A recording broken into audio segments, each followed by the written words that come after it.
Content warnings: self-harm, suicidal tendencies, major depressive disorder with psychotic features, rape, sexual assault, physical abuse, emotional abuse, therapy, medication, parental trauma, loss of a loved one.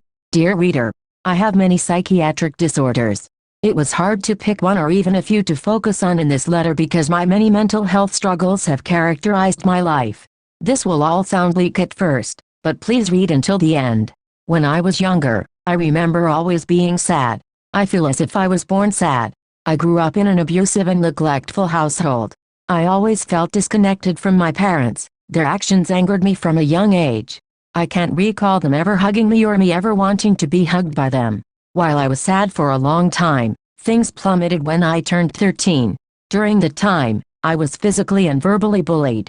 Kids at school called me emo, told me to self-harm, and told me to kill myself. I found myself agreeing with them and fantasizing about not being around. My parents hated how I looked. They were strict Christians and thought I was a Satan worshipper for liking alternative music and wearing black. Thus, my relationship with them plummeted even further. During this time, I was sexually assaulted by my much older boyfriend as well. At that point, he had been regularly hitting me only to buy me things afterward and apologize, swearing he'd never do it again. When I broke up with him, he tried to rape and kill me. I ended up surviving because I fought back. Not long after that, my best friend committed suicide. He was the definition of brightness, and the world is forever a darker place with him not in it. I still miss him terribly, and it's been 11 years since. I began hearing voices and seeing things some months before I tried breaking up with my boyfriend. They would tell me to kill myself, to hurt the people hurting me. They would tell me these things were all my fault, etc., etc. Yet, the death of my best friend was the last straw for me.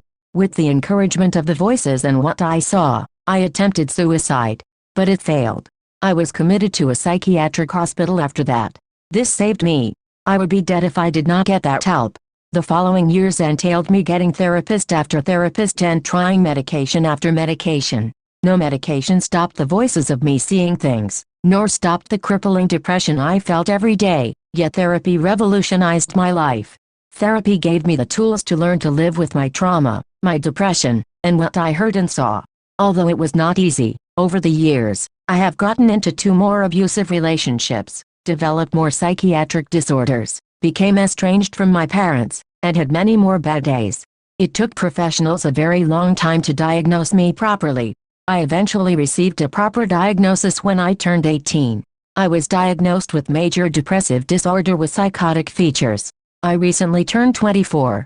I have another therapist now, and we work on managing everything I've mentioned, in addition to the newer psychiatric illnesses I have developed, as well as the last abusive relationship I got out of not long ago. It has not been remotely easy, but it has been worth it. I realize that there is this instilled worthlessness in me, where I think that I'm not worthy of a good partner. Sometimes healing requires looking hard at ourselves and our roles in our trauma. It can be beyond difficult and uncomfortable to acknowledge the most wounded and grim parts of ourselves, but that's how healing begins.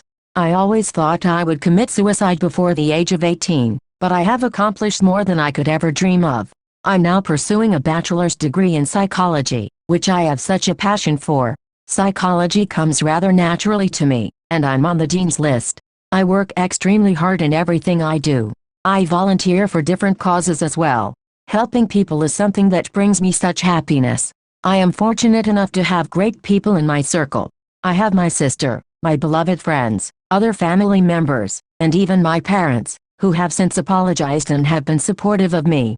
Although I am not entirely close with them, it has been nice to address the trauma and call them from time to time. What I hear, what I see, and what I feel does not define me and does not dictate what I will do with my life. If you read my story, which isn't even the entirety of it, many would see how bleak it is. For many of us, the odds were stacked against us early on from things out of our control. But I am a firm believer that we can make our lives beautiful, no matter where we come from or what has happened to us. I know now that there is beauty and happiness in this world. I see this when I laugh with my friends, when I watch my favorite movie, when I go to concerts, when I spend any time with my sister, and when I do so many other things. The world is so much bigger than the bad things we have experienced. I know that happiness is meant for me and for all of us. but we'll never get there if we stop trying. Thank you for reading.